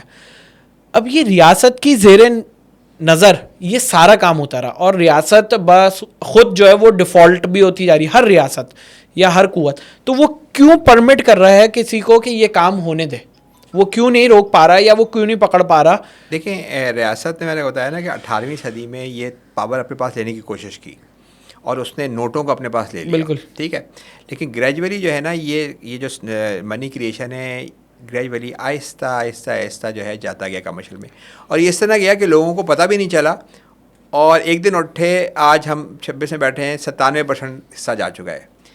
उसकी मिसाल ऐसी है कि एक आध मेंढक को एक गर्म पानी में बैठा दें, आप गर्म करना शुरू कर दें, करते जाएं, उसको पता भी चलेगा वो मर जाएगा एक हीट के बाद। बिल्कुल। तो ये सिस्टम में ना आहिस्ता आहिस्ता उन्होंने पावर अपने पास ली है और अब ये गिवन सिस्टम है। उस ज़माने में तो फ्रॉड था ये। सही है। आज लॉ ही ये है कि जी 5% रखो, 95% कर्जा दो। तो जब लॉ ही ये है, सिस्टम ही ये है, तो फिर इसको चैलेंज करना ज़रूरी है। तो और इस पर नज़र नहीं जाने देते। देखें, इस वक्त जो दुनिया में मसला है कि गुर्बत बहुत हो रही है, तो लोग कहेंगे जी ये पैसे हमारे दूसरे लोग खा रहे हैं पैसे, तो बाज़ औक़ात लोग इस पर लगा देते हैं एक दूसरे से लड़ाई करने के ऊपर कि भाई ये लोग खा रहे हैं। लेकिन सिस्टम की जो बुनियाद है, उसमें जो बुनियादी जो टेढ़ है वो मनी का सिस्टम है कि आपने मनी क्रिएशन की पावर दे दी है तो अच्छी से अच्छी गवर्नमेंट भी आ जाए, पाकिस्तान के कर्जे वैसे ही बढ़ते रहेंगे, गवर्नमेंट महंगाई बढ़ती रहेगी क्योंकि महंगाई मनी क्रिएट करेंगे। ये दो काम तो होंगे। अगर आप बहुत अच्छी एक्चुअल इकोनॉमी कर लें तो शायद गुर्बत में कुछ कमी आप ले आएँ, लेकिन ये कि महंगाई और कर्जे तो इनबिल्ट हैं इसके अंदर। सही है। और इसका इम्पैक्ट जो है वो अल्टीमेटली और चीज़ों पर भी जाता है। तो अब आप ये कह रहे थे कि गवर्नमेंट क्यों नहीं करती। देखिए, मैंने बताया ना कि इसकी मिसाल, इसकी बड़ी अच्छी एक हमने बुक में भी बात की है कि दुनिया का कहते हैं कि सबसे बड़ा मशहूर मॉनेटरी इकोनॉमिस्ट है मिल्टन फ्रीडमैन। उससे पूछा गया कि भाई ये आप फुल रिज़र्व बैंकिंग की तारीफ़ कर रहे हैं या फ्रैक्शनल रिज़र्व की वो कर रहे हैं, तो आखिर ये क्यों नहीं इम्प्लीमेंट होता। तो उसने कहा कि जी जो लोग हैं, आम पब्लिक सिटीज़न जिनको फ़ायदा होना है, आम लोग, उनको तो नहीं पता कि मनी कौन क्रिएट कर रहा है, उनको सिस्टम ही का नहीं पता। ये फ्रॉडुलेंट सिस्टम टाइप की चीज़ है कि जो नहीं समझ में आ रही लोगों के। और फिर जो फाइनेंशियल इंडस्ट्री है जिसके पास ताकत है, वो अपनी इस ताकत को छोड़ना भी नहीं चाहती। तो इसके लिए बड़ी बड़ी विल चाहिए। देखें ना, अगर ग़ुलामी का दौर, ग़ुलामी रही है वो ये जो यूरोप अमेरिका में 400-500 साल रही है, लोगों को सबको पता था ग़ुलामी गलत है, नहीं, लेकिन वो अफ्रीका से ग़ुलाम पकड़ के लाते थे, उसे सारे काम कराते थे। तो सिस्टम में जब कोई चीज़ इनबिल्ड हो जाए ना तो उसको उखाड़ना मुश्किल होता है। तो मैं आपको ये बता रहा हूँ कि सिस्टम में जो इनबिल्ड मसले हैं वो यही हैं कि मनी का सिस्टम जो आपने करप्ट कर दिया है और टैक्स का सिस्टम। और इस्लाम ने इन्हीं दो के रूल बताएं। देखें ना, अगर कुरान में 80 दफ़ा ज़कात का तज़किरा है, बार बार बार बार बार बार है, तो इसका मतलब यह है कि उसकी अहमियत कितनी है। बिल्कुल। और टैक्स के बारे में नबी करीम सल्लल्लाहु अलैहि वसल्लम की हदीस ये थी एक, हाँ, कि एक मक्स टैक्स हुआ करता था जो आज के चीज़ों की नकलो हमल पे लगता था। उस पर आपने कहा उसके लेने वाले क़यामत के दिन जन्नत की खुशबू भी नहीं सकेंगे, बस लोग होंगे। और आज आपने देखें 70% अपना अमाउंट सेल्स टैक्स से वसूल कर रहे हैं। तो हम रिबा पे फिर भी बात कर रहे हैं, और रिबा का तो हमने नाम वाम कुछ एग्रीमेंट्स के करके कर दिया है, टैक्स पे तो बात ही नहीं हो रही है कि भाई इतना ज़ालिमाना निज़ाम है। तो क्लैरिटी होनी चाहिए ताकि फोकस हो ये। और ये बात नहीं है कि सिर्फ इस्लाम ये बात कर रहा है, अगर हम वेस्टर्न उसमें भी जाके देखें तो वो भी इन दोनों की ये बात करें। उनके बड़े इकोनॉमिस्ट भी यही कह रहे हैं कि मनी सिस्टम प्रॉब्लमेटिक है, इसको ठीक होना चाहिए। उनके लोग भी कह रहे हैं, अभी पिछले दिनों एक बहुत बड़ी अच्छा इकोनॉमिस्ट है, उसने एक बुक लिखी है capital in the 21st century, उसने एक वर्ल्ड वाइड वेल्थ टैक्स की बात की है। तो उनके भी सेम लोग जो है उनके समझ में आ रहा है कि भाई हम भी तबाह हो रहे हैं, हमारे पास भी कोई अच्छा, यानी रियल इकोनॉमी तो बहुत अच्छा है। देखो तरक्की में तो वो लोग आ गए, AI में देखें कहाँ से कहाँ पहुँच गए, मशीनें उन्होंने ईजाद की। तो रियल इकोनॉमी इसका मतलब इंजीनियर्स उनके बेहतर हैं, उनके डॉक्टर्स ही बेहतर हैं, उनके प्लम्बर्स ही बेहतर हैं, सब चीज़ें वो बेहतर काम कर रहे हैं। मगर उनकी जो फाइनेंशियल इकोनॉमी है ना वो तबाह कर रही है, क्योंकि वो दौलत को कंसनट्रेट कर रही है। और उसके लिए जो है वो दो ही सिस्टम है इकोनॉमी में, दो ही होते हैं, फिस्कल पॉलिसी, टैक्सेशन सिस्टम, कहाँ से लेना है कहाँ देना, मॉनेटरी पॉलिसी, मनी सिस्टम। ये दो चीज़ें जो है वो ठीक होने की ज़रूरत है। तो जब तक ये इसमें आसान नहीं है होना, जैसे ग़ुलामी को ख़त्म करना आसान नहीं था, तो उस तरह आप कहेंगे आसान है, आसान नहीं है। ऑल तो कि सबको पता है कि गलत है, सबको पता नहीं है, कहीं तो पता भी नहीं, ग़ुलामी का तो पता था। ये पता ही नहीं है। हाँ, लेकिन ग़ुलामी के बारे में मुझे याद है कि एक बड़ा मशहूर एक वो था फिलासफ़र कि अगर ग़ुलामी ख़त्म कर देंगे तो ग़ुलाम जो है उनको खाना भी नहीं मिलेगा, मर जाएंगे ऐसे, क्योंकि उनके पास जॉब्स ही नहीं है। तो ये उसने एक जस्टिफिकेशन दी थी। तो इसको आप यही समझें कि इसको मतलब ये इसको समझाना भी है लोगों को, और फिर इसके लिए एक डिमांड क्रिएट हो और बात हो तो फिर पॉलिसी मेकर्स को समझ में आए। अभी तो आप पॉलिसी मेकर्स से भी पूछेंगे ना, उन्हें पता ही नहीं होगा कि मनी कैसे क्रिएट हो रही है। कहेंगे यही है, सेल्स टैक्स ऐसा करें 18% ज़्यादा है 17 कर दो, पैसे कम हो रहे 18 से 19 कर दो। ये बात नहीं करेंगे भाई सेल्स टैक्स पूरा ही तबाही है। और ये इस्लाम सिर्फ नहीं कह रहा, ये वेस्टर्न इकोनॉमी भी यही कह रही है कि भाई टैक्स होना ही है। एडम स्मिथ का नाम आपने सुना होगा, इसे कहते हैं मॉडर्न इकोनॉमी का बाप, फादर ऑफ मॉडर्न इकोनॉमिक्स। उसने टैक्स की जो खुशियात बयान की है ना, पहली उसने खुशियात बयान ये की है कि टैक्स सिर्फ उन लोगों पे लगना चाहिए जो कैपेसिटी हो, जिनके पास दौलत है, जिनके पास वेल्थ है। गरीबों को तो देना है आपको लेके, तो पहला उसूल देख लें पाकिस्तान में 70% गरीबों से लें। दूसरा उसने उसूल ही बयान किया है कंटिन्यूड हो, यानी हर मुस्तकिल रहे ताकि उसके लिहाज से लोग इन्वेस्टमेंट कर सकें। और हम क्या करते हैं, हम हर साल बजट में कभी ये चेंज कर दो, कभी वो चेंज कर दो, सैलरी टैक्स ये बढ़ गया, कभी कैश पे लगा दिया, एक साल 2 से 4 किया, 4 से 5 किया, फिर वापस कर दिया। वही प्रॉपर्टी पे भी ये करते रहते हैं। तो ये सबसे ख़राब तरीन उसने खुशियत बताई कि जो टैक्सेस को आप चेंज करेंगे तो कभी भी। फिर उसने कहा कि सिंपल होना चाहिए, हमारा इंतहाई कॉम्प्लेक्स सेट इकोनॉमिक हो, यानी चाहिए कि उसमें आप जब आप वसूल करें तो उस पर ख़र्चा कम हो। हम ख़र्चा बहुत कर रहे हैं, वसूल कुछ भी नहीं हो रहा। तो ये दीन की बात तो है। हमारी इस बुक में अच्छी बात हम कोशिश ये करते हैं कि उसकी हिकमत भी बताएं। बिल्कुल। तो ये बात नहीं है कि जो हम बता रहे हैं कोई दूसरे लोग सब वेस्टर्न लोग में वहाँ पे जो है वो परेशान नहीं है, वो भी इसी तरह से परेशान है। ये पूरे दुनिया का मसला है कि भाई मनी कैसे किस तरह से प्रॉब्लम हो रही है, टैक्सेशन। तो उस लिहाज से कह रहा हूँ कि आसान नहीं है रियासतों को चेंज करना, क्योंकि बहुत बड़ी इसके लिए ज़ाहिर है फाइनेंशियल इंडस्ट्री इतनी बड़ी है। और जब आप बात करते हैं तो आप देखिएगा कि बहुत लोग कहेंगे बैंकों का क्या होगा, ऐसे सवाल लोग कर रहे होते हैं कि भाई अगर आप हम जैसे फुल बात करते हैं तो अभी एक जगह मैं बैठा हुआ था, कहने लगे बैंकों का क्या होगा।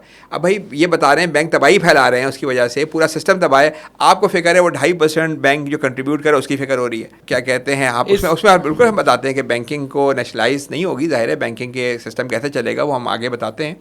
लेकिन मैं कह रहा हूँ कि आसान नहीं है ये, इसके लिए बड़ी मेहनत चाहिए, बड़ी इन्फॉर्मेशन चाहिए, वो चाहिए, प्लानिंग। बिल्कुल। अच्छा, मैं आपसे ये बैंकिंग सिस्टम के चलने के हवाले से आगे एक सवाल करूंगा। उससे पहले एक केस स्टडी के तौर पे जहन में, हमारे बहुत सारे दोस्त हैं जो इस वक्त बिजनेस स्टार्टअप्स कर रहे हैं और चीज़ें कर रहे हैं, उनके साथ बैठे ना तो अक्सर एक बात वो ये बोलते हैं कि अगर हमें कामयाब कारोबार करना है तो वो ये है कि हम अपनी एक वेल्थ जो है, हमारी इन्वेस्टमेंट, उसको बैक पे रखें और हम लोन बेस, क्रेडिट बेस चलाते रहें ना, और वो एक इकनॉमी रन करते रहे, हमारे पैसे ना फंसे, हमारे पीछे ही जमा होते रहे।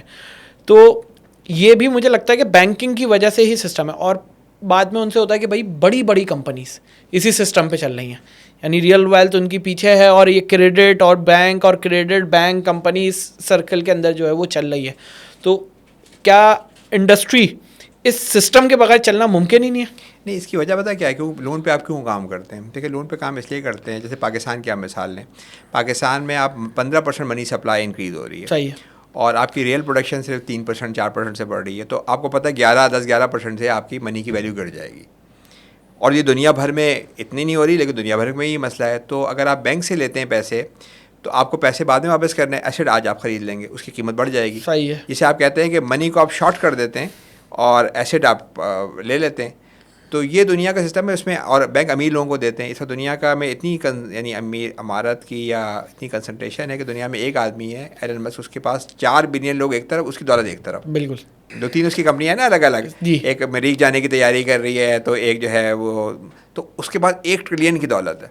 और उसने अभी अपने मकान ख़रीदा है, बड़ा मेंशन ख़रीदा होगा अपने लिहाज से, वो भी बैंक के पैसे से ख़रीदा, अपना पैसा नहीं लगाया। हालांकि 1 ट्रिलियन लोग, उसे पता है कि भाई उसकी कीमत तो बढ़ जाएगी, सही, और पैसे की कीमत गिर जाएगी, मैं बाद में पे कर दूं। तो बैंक जो है ना वो सिस्टमेटिकली दौलत को क्रिएट करके अमीरों को फ़ायदा पहुंचा रहे होते हैं, और गरीबों को फ़ायदा, नुकसान यह होता है कि इन्फ्लेशन होता है, तो उनकी क़ुव्वत ख़रीद कम हो जाती है। हिर्स भी बढ़ रही है इंसान के अंदर। ये तो मुझे ये महसूस हो रहा है कि जमा करके रखने वाला। हिर्स तो जो है वो तो तारीख में हमेशा हिर्स रही है।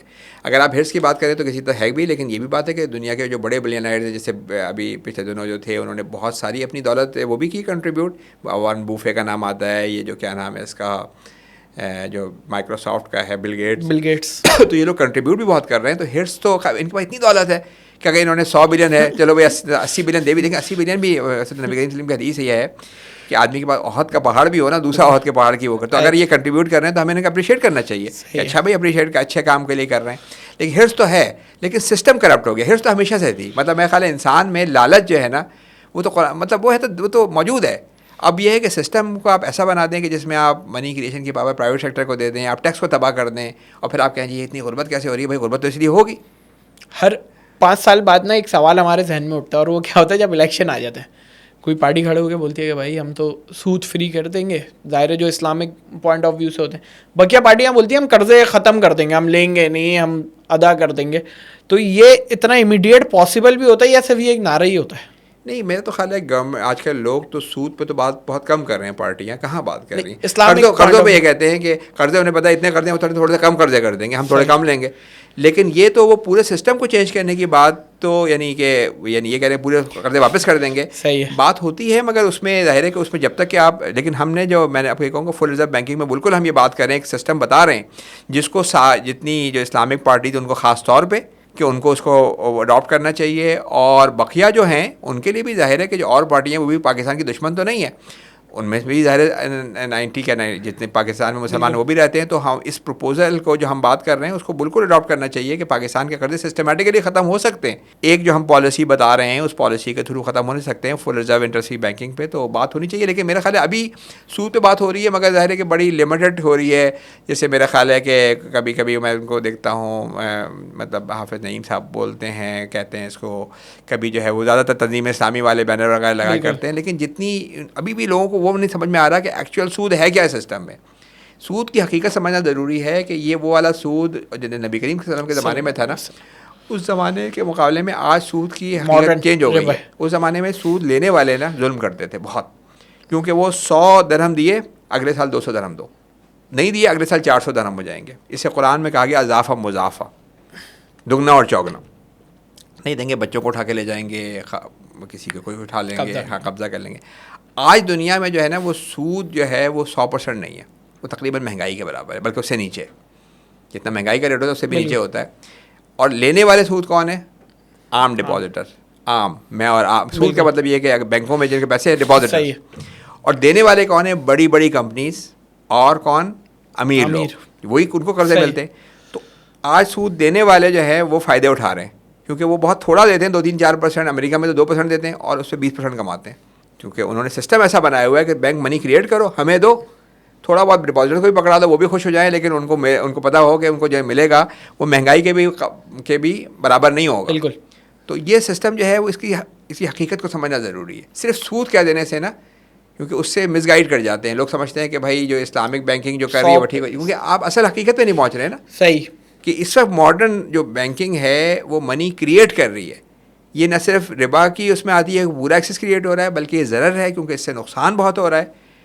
और इसके बाद इसमें शुबा भी है कि आपके ये क्या कर रहे हैं, बैंक जो है वो हर लोन के साथ नई मनी क्रिएट किए जा रहे हैं। जो मैं कह रहा था कि अमीर को ना मौके ज़्यादा मिलते हैं, वो ये मैंने आपको बताया, एक दोस्त हैं तो उन्होंने बताया कि बासिक भाई हमें ना इस चीज़ में आके अंदाज़ा हुआ, अगर आपका ट्रैक रिकॉर्ड पुराना अच्छा है ना कि आप लोन लेते रहते हैं, तो आपका लोन ज़्यादा जल्दी अप्रूव होगा, यानी आपका अगर प्रैक्टिस ऐसी है। और दूसरी बात ये है कि अच्छी बात ये है कि अच्छी बात मैं कहूँ कि पाकिस्तान में तो हाउस होल्ड डेट नहीं, डेट की भी 3 किस्में होती हैं। एक गवर्नमेंट का डेट होता है, पाकिस्तान का तो गवर्नमेंट का डेट बहुत ज़्यादा है। गवर्नमेंट अपना सारा ख़जाना समझें आप, जो टैक्स आता है उठा के इंटरेस्ट में दे रही होती है।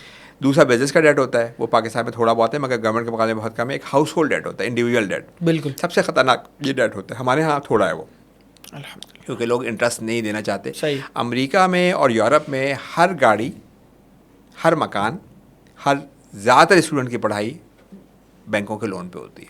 तो हर मकान की जब कर्ज़े में जाता है तो वो मकानों की हर यानी वो जो कर्ज़े दे रहे होते हैं वो मकान के मॉर्गेजेस के लिए दे रहे होते हैं। सही। तो मकान की कीमतें समझे आप 20-20 गुना बढ़ चुकी हैं, क्योंकि ज़ाहिर पैसा वहाँ डले जा रहा है। सही।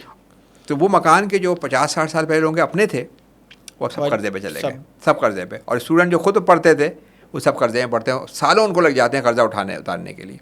और फिर जब इंटरेस्ट रेट वो बढ़ता है उनका, स्टेट बैंक का जो पॉलिसी जो उनका फेड का, तो बेचारों की चीखें निकल जाती हैं। 1% रेट बढ़ाया, पता चला कि मॉर्गेज की किस्त जो है वो $1000 से 1300 पे चली गई। तो पूरा सिस्टम ने इंट्रेंच कर लिया। जब तक आप इसको समझेंगे नहीं, आप सूद की वही बात समझेंगे कि भाई मैं सूद एक वो जो क्या है, एक वो जो होता है ना, एक वो दे रहा है बंदा, उस पर वो ज़बरदस्ती ले रहा है, ये वाला सिस्टम नहीं है। पूरा सिस्टम चेंज हो गया है। बिल्कुल। तो सूद के आज की जो पोजीशन है उसको समझने की ज़रूरत है। जब तक आप उसको नहीं समझेंगे, आप उसको चैलेंज कर भी रहे हैं तो उसका फ़ायदा नहीं होगा। उससे क्या होगा कि हमारे ये वाले बैंक भी जो है ना वो इस्लामिक विंडोज़ खोल लेंगे, फ्रैक्शनल से मनी क्रिएट कर रहे होंगे, पॉलिसी इंटरेस्ट रेट से प्रॉफिट कमा रहे होंगे, और क्या कहते हैं गाड़ी के किरायों की ट्रांजैक्शन इस तरह से कर रहे होंगे, जो इजारा वगैरह सब।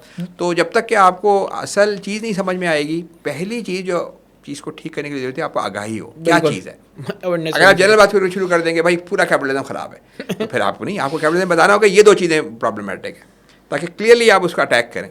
फिर उसके बाद आप ये देखिए सूद क्या चीज़ है, आज की दौर में क्या सूद है। आप जनरल सूद कहेंगे समझ में नहीं आएगा लोगों के, भाई सूद है तो भाई इसका मतलब मीज़ान में जाके मैं अकाउंट खोल लूँ। अब मीज़ान भी तो जो है वो को भी तो ठीक होने की ज़रूरत है, उसी तरह वो भी तो मनी क्रिएट कर रहा है, वो भी तो पॉलिसी रेट के साथ लिंक कर रहा है। तो अगर आपने सिर्फ सारे पाकिस्तान में बैंक इस्लामिक बैंकिंग की तरह हो जाएं, तो आपका ख्याल है कि गुर्बत ख़त्म हो जाएगी? नहीं, ऐसी मनी क्रिएट हो रही होगी, ऐसी गुर्बत हो रही होगी, ऐसे कर्जे चढ़ रहे होंगे, इसलिए कि वो भी फ्रैक्शनल रिजर्व को नहीं समझ पा रहे। तो समझना, आगाही बहुत ज़रूरी है। इसीलिए हम बार बार मुख्तलिफ जगह पॉडकास्ट करेंगे, भाई लोग समझे हो कि क्या मसला है। असल में जब तक मसला नहीं समझ में आएगा तो कोई इसका रिजल्ट नहीं आएगा। कानी साहब, ये जाहिर है कि इस्लामिक बैंकिंग तो डाउटेड, और प्लस इस वक्त लोग स्विच भी कर रहे हैं। लोग ये समझ रहे हैं कन्वेंशनल से बेहतर है मैं इस्लामिक पे चला जाऊँ। अब वो तो सिस्टम चल ही रहा है। इस वक्त 2 बेसिक सवालात हैं जो इस वक्त करंट अफेयर बने हुए हैं। सबसे पहला तो यह है कि अब से कुछ रोज़ कबल तकी उस्मानी साहब ने क्रिप्टो करेंसी को हराम करार दे दिया। तो 2 बुनियादी सवालात हैं।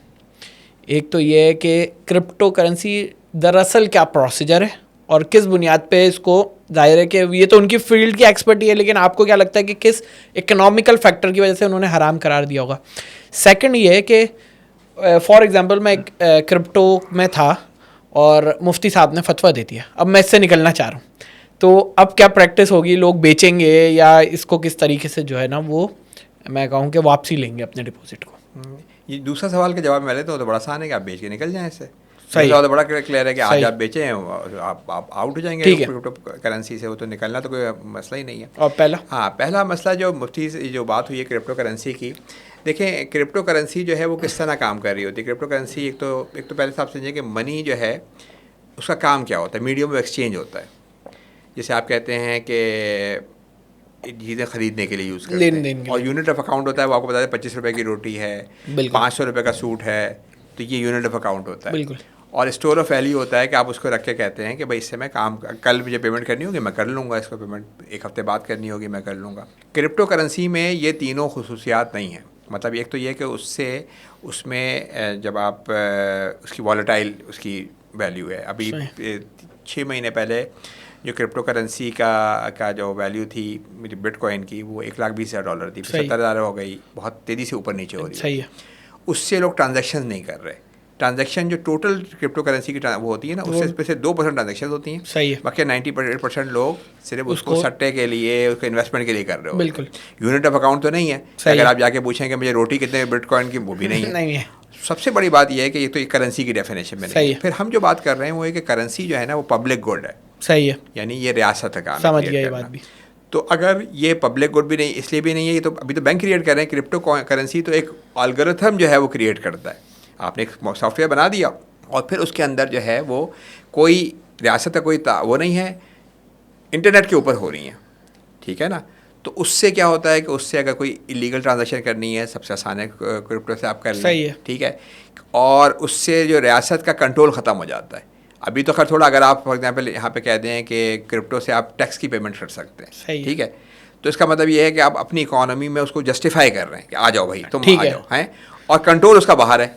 जैसे आप समझें कि फ़ौज आपके हैं, अगर पब्लिक गुड क्या होता है वो कि रियासत के करने का काम होते हैं। आप फ़ौज को कहें कि भाई तुम ऐसा करो कि हम आउटसोर्स कर देते हैं, ये जो है वो अमेरिका आके हमें सपोर्ट करेगा। तो आपने अभी देखा अमेरिका की सपोर्ट का क्या वो होता है कि वो तो जैसे ही उन्होंने हमले शुरू हुए उन्होंने कहा हम इजराइल को बचाएंगे। तो ये जो करेंसी का, इसका मैं तो इस से मुखालिफ हूँ कि ये करेंसी की डेफिनेशन में नहीं आती। सही। फिर उसका मसला ये है कि ये रियासत के हाथ में नहीं है, तो बाहर के मैनिपुलेशन, अगर आपने उसको मौका दे दिया कि भाई तुम इससे टैक्स की पेमेंट कर लो, लीगल करेंसी होती है लीगल टेंडर, कि मैं अगर जाऊँ ना, मैं जाके कोई चीज़ खरीदूँ और मैं उस पर रुपये दूँ और वो मना कर दे तो वो मना नहीं कर सकता, इसलिए कि लीगल टेंडर है, उसे उसी में कीमत वसूल करनी है। लीगली आपको वो है कि मैं आपको बताऊंगा और उसको मुझे अब कीमत बतानी भी रुपए के अंदर है। ये दोनों चीज़ें लीगल टेंडर कहते हैं। वो लीगल टेंडर नहीं है तो ना वो करेंसी की उस डेफिनेशन में आती है। और फिर ये कि जब कंट्रोल आप लूज़ कर देंगे तो फिर आपकी इकोनॉमी बड़ी वल्नरेबल हो जाएगी। शायद अमेरिका की बड़ी इकोनॉमी को तो वो तो फ़ायदे में रहे, लेकिन जो छोटे करेंसी जो है वो जो कंट्रीज़ हैं हमारे जैसे उनकी, और फिर जो करेंसी के क्रिएशन के में जो आप फ़ायदे उठा सकते हैं, जो आप गुर्बत ख़त्म कर सकते हैं, वो भी नहीं होगी इसके अंदर। तो इफ़ेक्टिवली जो है वो उसके नुकसानात कहीं ज़्यादा हैं। और हम तो इस बात के बड़े कायल हैं कि जी रियासत का काम है मनी क्रिएट करना, या आप प्राइवेट सेक्टर को नहीं दे सकते। फिर क्रिप्टो का मसला ये कि क्रिप्टो को अगर आप टेक्निकली आपके बंदे समझें कि देखें मेरे और आपके जो नोट जो होते हैं ना, नोट तो स्टेट बैंक ने छाप दिए, वो तो छाप के आपको कागज़ आपके हाथ में, जिसे आप IOU कहते हैं। जो बैंकों का हमारे पास अकाउंट होता है वो बैंक का एक सिस्टम होता है जिसमें सबके लेजर होते हैं। आपने इसको उसको पेमेंट की, वो एक सिस्टम में आ रहा है कि भाई आप वासिक साहब ने मुझे दे दिया, मैंने इनको दे दिया। क्रिप्टो के अंदर कोई सेंट्रलाइज लेजर नहीं होता। इसे जो है वो ब्लॉकचेन में कहते हैं कि आपने एक ट्रांजैक्शन की, मैंने आपको पेमेंट की, इसको 2500 लोगों को जाके वेरीफाई करना है। और वेरीफाई करने का मतलब है कि एक बड़ी ट्रमेंडस एनर्जी चाहिए होती है। तो आपको पानी का इस्तेमाल, एनर्जी का इस्तेमाल सिर्फ इसलिए कि मैंने आपको पेमेंट कर दी, जबकि ये एक ट्रांजैक्शन इस तरह से हो सकती है। तो उसके वो एनवायरमेंटल मसले भी बहुत बड़े हैं। मतलब इकोनॉमिक मसले हमारे साथ ये हैं कि अगर हमने कंट्रोल दे दिया उनको, तो वो कंट्रोल का मतलब है कि वो अगर आपने उनको अलाउ कर दिया कि तुम आके टैक्स की पेमेंट करो, ये लीगल टेंडर है, तो वो आपकी करेंसी को यूँ हिला जला देंगे, क्योंकि आपकी करेंसी तो वैसे ही वीक है। ठीक है, ठीक हो गया। और दूसरा ये है कि फिर आपके इन्वायरमेंट के मसले हैं। फिर बड़ी बात यह कि ये जो है स्टेट का प्रोगेटिव है करेंसी क्रिएट करना। इब्न खुल्दून से लेके इमाम गजाली सब का व्यू ये है कि देखें करेंसी जो है ना पब्लिक वो है, ये इस पर स्टेट की स्टैंपिंग होनी चाहिए। सही है। इसमें इकोनॉमिस्ट भी मुत्तफ़िक हैं कि भाई इकोनॉमिस्ट जनरली जो लिबरल इकोनॉमिस्ट होते हैं वो ये कहते हैं गवर्नमेंट को बहुत ज़्यादा काम नहीं करने चाहिए, जो भी काम करती है वो महंगी करती है। लेकिन करेंसी क्रिएशन पे वो कहते हैं कि ये पब्लिक गुड है। मिडल फ्रीडम बड़ा लिबरल इकोनॉमिस्ट है, मगर वो बड़ा फेवर में है इसके। तो मैं तो यानी मैं मुफ्ती तकी उस्मानी का मैंने फतवा नहीं पढ़ा, लेकिन मैं इस बात पे बिल्कुल कायल हूँ कि इसमें ज़रर बिल्कुल है। और ये जो है करेंसी की डेफिनेशन में नहीं आता, ये सिर्फ सट्टों के लिए या इन्वेस्टमेंट के लिए यूज़ होता है। लोगों के पास ज़्यादा पैसे जाते हैं, उनको समझ में नहीं आता कि भाई सोने में डाल दो, या नौजवानों के घर में होता है कि भाई हम एक बिटकॉइन खरीद लेंगे, डबल हो जाएगा। ये तो ईजी मनी ना, मनी के ऊपर ईजी मनी, वो ये समझ रहे होते हैं। तो इंडिविजुअल फ़ायदे बिल्कुल उसमें हो सकते हैं। इंडिविजुअल फ़ायदे कि आपको पैसे बढ़ गए सोसाइटी, लेकिन एज अ सोसाइटी जो है वो ख़ास तौर पे हमारी जैसे जो कंट्री जो वीक इकोनॉमी के साथ हैं, वो उनके लिए तो बहुत यानी नुकसानदेह चीज़ है ये। ठीक हो गया। अच्छा, अब दूसरा सवाल जल्दी से पूछता हूँ, और वो ये है कि इस वक्त हुकूमत पाकिस्तान की तरफ से घर की एक स्कीम आई हुई है मल्टीपल। वो ये है कि आपको कर्जा अदा करेंगे इन्हीं बैंक्स के ज़रिए, इन्हीं कमर्शियल बैंक्स के ज़रिए जो है वो कर्जा मिलेगा और लोग अपना घर बना सकते हैं। तो ये उसी तरफ तो सफ़र नहीं है जिस तरफ आप कह रहे हैं अमेरिका का इस वक्त सोसाइटी जा चुकी है कि तकरीबन तमाम घर कर्ज़ों के ऊपर हैं और उनकी वैल्यू जो है वो मज़ीद बढ़ती जा रही है। तो ये नुकसान उसी तरफ तो नहीं लेके जाएगा? हाँ, देखिए इसमें ये होता है कि जब आप इस तरह का करते हैं, बैंक मनी तो क्रिएट करेंगे। सही है। जब आप चाहे आप किसी चीज़ के लिए भी लोन लें, मकान के लिए लें, गाड़ी के लिए लें, बैंक नई मनी क्रिएट करेंगे। ठीक है, मकानों में जब उसमें नुकसान ज़्यादा उस वक्त हो जाता है, वैसे तो नुकसान है इसमें, नुकसान ज़्यादा उस वक्त बढ़ जाता है जब आप मकानों को ख़रीदने के लिए मकानों की कीमतें बढ़ने लगती हैं। सही है। एक तरीका ये होता है, गवर्नमेंट कहती है कि सिर्फ आप कंस्ट्रक्शन के लिए लोन दे रहे हैं। तो अगर आपके पास ज़मीन है तो और आप कंस्ट्रक्ट कर रहे हैं, तो इसमें चांस होता है कि कोई मजदूरी बढ़ेगी, कोई प्रोडक्शन बढ़ेगी, तो इसका फ़ायदा है। लेकिन ये बात आपकी सही है कि अगर आपने किसी भी काम के लिए बैंक लोन देना शुरू करें तो लॉन्ग टर्म में उनकी कीमतें बढ़ जाती हैं। और अल्टीमेटली जो है अगर आपने ये इजाज़त दे दी कि भाई मकान ख़रीदने के लिए भी आप लें, तो थोड़े दिनों में मकान सारे कर्ज़ों में चले जाएंगे, जो अमेरिका यूरोप में हुआ, सब मॉर्गेजेस के ऊपर है। मार्केट सोसाइटी पूरी बर्बाद हो गई। सही। अब एक चीज़ सवाल है, अगर आप मुख्तसर समझा सकें कि जिन ममालिक की करेंसी बहुत ज़्यादा स्ट्रॉन्ग है, जो हम देखते हैं कुछ ममालिक की बहुत स्ट्रॉन्ग है, तो उनके क्या पीछे की बैक हैंड पे ये सारी चीज़ें बेहतर है? उनके बैंकिंग सिस्टम के अंदर इतने ज़्यादा फ्लॉस नहीं है कि उनकी इकनॉमी बहुत ज़्यादा है या उनकी करेंसी बहुत ज़्यादा पावरफुल है? देखिए करेंसी तो सबसे ज़्यादा स्ट्रॉन्ग डॉलर है इस वक्त, उसका युआन है। सही है। डॉलर की मिसाल ले लेते हैं, डॉलर तो स्ट्रॉन्ग है, लेकिन अमेरिका के ऊपर जो उनकी इकॉनमी है उसके मुकाबले में जो उनका कर्ज़ा है 39 ट्रिलियन हो चुका है, यानी पूरी GDP है उससे ज़्यादा कर्जा हो चुका है उनका। तो डॉलर को स्ट्रॉन्ग होने का मतलब ये होता है कि अगर आप एक्सपोर्ट कर रहे हैं, सही है, जैसे उनके पास इंटरनेट में आ गए हैं, वो AI में आ गए हैं, एक्सपोर्ट्स आपकी हैं, या आपकी रिजर्व करेंसी है, डॉलर को रिजर्व करेंसी भी हिस्टोरिकली रखा गया है, सारी ट्रांजेक्शन इसमें होती हैं। सही है। तो उससे जो है वो करेंसी स्ट्रॉन्ग होती है। लेकिन करेंसी स्ट्रॉन्ग होने का अमेरिका को सिर्फ फ़ायदा नहीं हो, नुकसान बहुत हुआ, क्योंकि जब आप करेंसी स्ट्रॉन्ग होती है, आपकी चीज़ें जब आप इंपोर्ट करते हैं सस्ती होती हैं और एक्सपोर्ट करते हैं वो महंगी होती है, तो आपकी मैन्युफैक्चरिंग पूरी फैसिलिटी ख़त्म हो जाती है। अमेरिका की जो मैन्युफैक्चरिंग जो वो है ना, जो उनका बेस थी, वो पिछले 50 साल में हॉलो हो गई। ये तो इंटरनेट ने उनको आके संभाला, ये तो आके उन्होंने मतलब सॉफ्टवेयर ने संभाला। तो स्ट्रॉन्ग करेंसी का मतलब ये है कि आप एक्सपोर्ट ज़्यादा कर रहे हैं, इंपोर्ट कम कर रहे हैं, तो आपकी करेंसी स्ट्रॉन्ग है, लेकिन इसका मतलब इंटरनल डिफरेंट है। पीछे आप तो कर्जे से क्रिएट कर रहे हैं। कर्जा क्या होता है, देखिए अमेरिका से लेकर जापान तक सब कर्जे में है, तो इसका मतलब है कि एक ही माशरे में कुछ लेने वाले हैं, कुछ देने वाले हैं। बैंक्स देने वाले हैं वो कर्जा, तो अमेरिका के बैंक भी ऐसी मनी क्रिएट कर रहे हैं और सिस्टम तो एक ही है। ठीक हो गया। अब अगर हम हल की तरफ जाएं तो वहाँ, और आपने ज़ाहिर है इस किताब में भी और वैसे भी, कि आप फुल रिज़र्व बैंकिंग, तो फुल रिज़र्व बैंकिंग का प्रोसेस क्या होगा, किस प्रोसीजर से गुजर के वो होगा, और किस रुख को फिर ये सोसाइटी को मोड़ पाएगा? देखिए फुल रिज़र्व बैंकिंग जो उसकी, ये तो नाम है इसका, इसे 100% रिज़र्व बैंकिंग कहते हैं, फुल रिज़र्व बैंकिंग कहते हैं, ये इसे सॉवरन मनी कहते हैं। सही है। इसमें पहली बात ये कह रहे हैं कि जी रियासत जो मनी क्रिएशन है वो रियासत का राइट है। तो जिस तरह से कैश जो है वो रियासत क्रिएट करती है स्टेट बैंक, उस तरह सॉफ्ट मनी भी स्टेट क्रिएट करेगी, पहली बात तो। दूसरी बात ये कि ये मनी जो क्रिएट होगी ये कर्ज के साथ नहीं होगी। कमर्शियल बैंक तो कर्ज के साथ क्रिएट करते हैं, कर्ज के साथ नहीं होगी, ये विदाउट कर्ज होगी। जैसे 5,000 का नोट क्रिएट होता है तो कर्ज के साथ नहीं होता, उस पर 4,995 का फ़ायदा होता है रियासत, मगर वो बहुत थोड़ा हो रहा है। तीसरी बात ये कितनी क्रिएट होगी, उतनी क्रिएट होगी जितनी आपकी प्रोडक्शन बढ़ रही है, जितनी आपकी जीडीपी, ताकि महंगाई ना हो। ठीक है, ये 3 चीज़ें हैं बेसिकली। इसका तरीका करने का क्या हो सकता है, इसके बड़े 2 आसान तरीके हो सकते हैं। एक तरीका ये है कि मेरे और आप सबके अकाउंट स्टेट बैंक के अंदर हो, तो कैश भी हम स्टेट का यूज़ कर रहे हैं, अकाउंट भी स्टेट का यूज़ कर रहे हैं। सही है। कमर्शियल बैंक को फारिग कर दिया। सही है। लेकिन उसमें नुकसान ये है कि जो कमर्शियल बैंक की जो इनोवेशन हो रही है, जो पेमेंट्स को इम्प्रूव कर रहे हैं, वो जो टेक्नोलॉजी की इम्प्रूवमेंट है वो ख़त्म हो जाती है, और आपके सारे एक तरह से बड़े सर्वर्स लगा के बैठ जाएँ जिसका कोई बहुत बड़ा फ़ायदा नहीं है। वेस्ट में ये भी मसला है कि वो कहते हैं कि रियासत हर चीज़ आपकी चेक करनी शुरू कर देगी, सर्वेलेंस बहुत हो जाएगी, जिसे सेंट्रल बैंक डिजिटल मनी कहते हैं, प्रोग्रामेबल जो चीज़ हो जाएगी वो।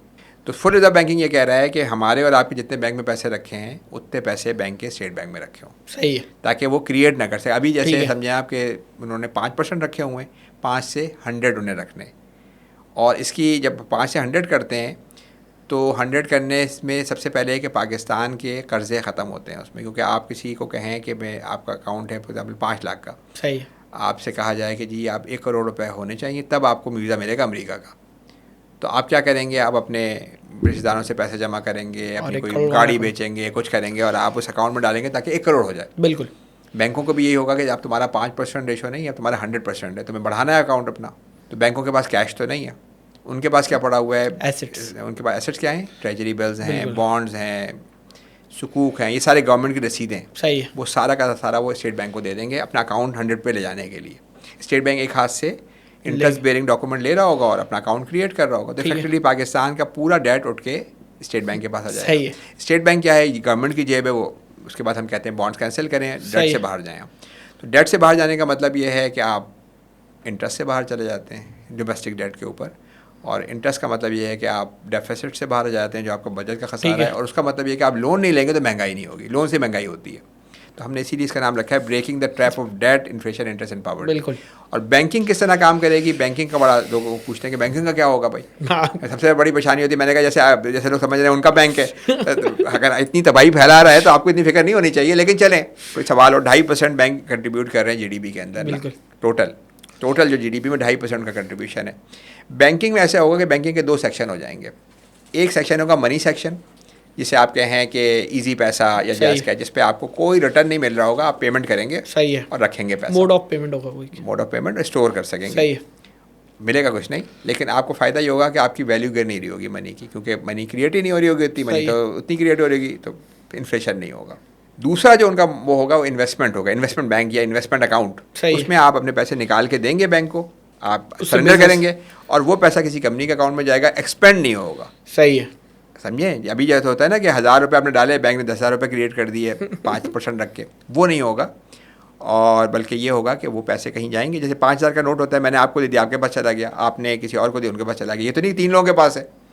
अभी सॉफ्ट मनी ऐसी थी, बैंक में 5,000 रुपये रखवाए, मेरे पास भी नजर आएंगे, जिसको लोन देंगे उसके पास भी नजर आएंगे, सही है, तो और पता है तीसरे कितने लोगों के पास नजर आएंगे, तो वो जो आप रसीदें ज़्यादा इशू कर रहे हैं वो चीज़ खत्म हो जाएगी। तो बैंकिंग अपनी असल की तरफ लौट जाएगी, जो उनका असल काम है कि मीडियम एक्सचेंज के तौर पे यूज़ करें, काम करें, और दूसरा ये कि वो इन्वेस्टमेंट करें। यानी ट्रू इस्लामिक में क्या बात यह है कि आप रिस्क के साथ अब इन्वेस्टमेंट करें। तो अगर आपको पैसे कमाने हैं बैंक के उस पर, तो आपको पैसे सरेंडर करने पड़ेंगे, रिस्क भी लेना पड़ेगा, क्योंकि रिस्क में यह है कि कोई आपको अगर बैंक का नुकसान होता है, मनी महफूज होगी, इन्वेस्टमेंट में रिस्क होगा, और यही इस्लामिक मॉडल है। सही। और मुनाफा फिर भी बैंक कमा ही लेगा कुछ ना कुछ। मुनाफा बिल्कुल बैंक, देखिए मुनाफा जो एग्जॉर्बिटेंट प्रॉफिट आज कमा रहे हैं जैसे बैंक ना, कि उनका मॉडल क्या है कि आपसे पैसे लो, गवर्नमेंट को जाके दे दो, और गवर्नमेंट अपने बेचारे किसी काम में खर्च ना करे, आपको दिए जाए पैसे। बिल्कुल। और इनके CEOs की तनख्वाह 4-4 5-5 करोड़ महीने की तनख्वाहें ले रहे हैं, मतलब 3-3 4-4 करोड़, इतनी हवा, ये क्योंकि मॉडल है ये, तो इससे आप मुल्क तबाह हो रहा है और ये काम कर रहे हैं। उसमें बैंकिंग ये करेगी कि अपने रियल काम कर रही होगी, डिपॉजिट्स पे आप एक आध % फीस लगा सकते हैं, उससे आप कमाएं। इन्वेस्टमेंट तो बड़ी कामयाब चीज़ है, इन्वेस्टमेंट बैंकर तो दुनिया में बहुत कमाते हैं। तो आप इन्वेस्टमेंट करेंगे, रियल एडवाइस करेंगे, भाई यहाँ इन्वेस्टमेंट करनी है इस बिज़नेस के अंदर, इससे रिटर्न आएगा। अगर आपको लो रिस्क पे जाना है तो चलो भाई किराए पे दे दो चीज़ें, रियल काम कर रहे होंगे। अभी वो मनी फैब्रिकेट कर रहे हैं, तो ये जो है पूरा सिस्टम है। और इससे रियल मानों में जो असल बैंकिंग होनी चाहिए वो होगी, एक उनका मनी का अकाउंट और एक उनका इन्वेस्टमेंट का अकाउंट। तो कानी साहब, मुझे यही समझ आया कि एक बहुत बड़े रिफॉर्म की ज़रूरत है और यही उसका हल है कि फुल रिज़र्व बैंकिंग की तरफ जाएं,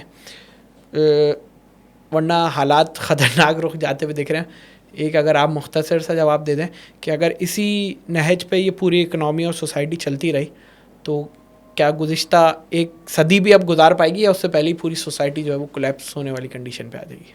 देखिए, मैं कोई ऐसी तो प्रोडिक्शन तो क्या कर सकता हूँ, लेकिन बहरहाल 10 करोड़ लोग पाकिस्तान में 40% वो मिज़रेबल ज़िंदगी गुजार रहे हैं। उनके लिए कोलैप्स है ज़िंदगी। भाई जिनके बच्चों को खाना नहीं मिल रहा, जिनके पास साफ़ पानी नहीं है, जिनके पास कोई तालीम नहीं है, पावर्टी ट्रैप में फंसे हुए हैं, वो अगली जनरेशन का भी कोई चांस नहीं है बेहतर होने का, तो उनके लिए तो सोसाइटी कोलैप्स है। और जो कहा है ना कि गरीब अमीर के लिए गरीब ट्रायल है, बिल्कुल। तो हमारे लिए सबसे अहम सवाल आखिरत में नहीं लोगों का होगा। तो बात तो तबाही तो हुई है, आप देखिए ना, तबाही है। अगर 10 करोड़ लोगों का यह हाल है कि जो बुरी हाल गुजार रहे हैं, और उसमें कोई ये नहीं कि वसाइल अल्लाह ताला ने कम पैदा किए हैं, आपकी पॉलिसी चॉइसेस हैं, आपके सिस्टम्स हैं जो गड़बड़ कर रहे हैं। सही है। तो आप सिस्टम्स को ठीक करें, यानी आप टैक्स की जगह ज़कात बेस्ड सिस्टम पे आना चाहिए। ये आज हमारा मौजू नहीं है, लेकिन बहुत अहम मौजू है, सही है, इस पर बात होनी चाहिए। और ये कि रियल मानों में रिबा का जो फ्रैक्शन रिजर्व बैंकिंग का सिस्टम है, जिससे पाकिस्तान कर्ज़ों से बाहर आए, कर्ज़ों के नतीजे में इन्फ्लेशन इंटरेस्ट से बाहर आए, और एक पावर्टी का ख़ात्मा हो, जिससे हम एक अच्छे खुशहाल मुस्तक़बिल की तरफ बढ़ सकें। जज़ाकल्लाह, बहुत शुक्रिया। मकड़ी का जाला आपने देखा होगा, एक पैर निकालते हैं तो दूसरा फंस जाए, दूसरा निकालें तो तीसरा फंस जाए। इस तरीके का एक ट्रैप है ज़ाहिर है, और इस सिस्टम में अब तो सब फंस गए। यानी अब हर फ़र्द जो है वो बैंकिंग सिस्टम का यूज़र है, कंज्यूमर है, और कोशिश करता है कि ज़्यादा से ज़्यादा इसको जो है वो कंज्यूम करे। इसको बहुत गौर से समझा है, ज़रूरत इसकी है। इसी गर्ज से जो है वो कानी साहब भी काम कर रहे हैं, कभी किताबें लिख रहे हैं, कभी सेमिनार्स में शरीक हो रहे हैं, कभी हमारी जैसे सोशल मीडिया के प्लेटफॉर्म्स पे जो है वो वक्त दे रहे हैं। तो उम्मीद करते हैं कि अल्लाह ताला इस ट्रैप से हमें जल्द से जल्द निकाले, और हमारी कंट्रीब्यूशन इसके अंदर जो है वो बहुत ज़रूरी है। हाजिर होंगे इसी तरीके के एक और पॉडकास्ट के साथ। उस वक्त तक के लिए अस्सलाम वालेकुम व रहमतुल्लाह।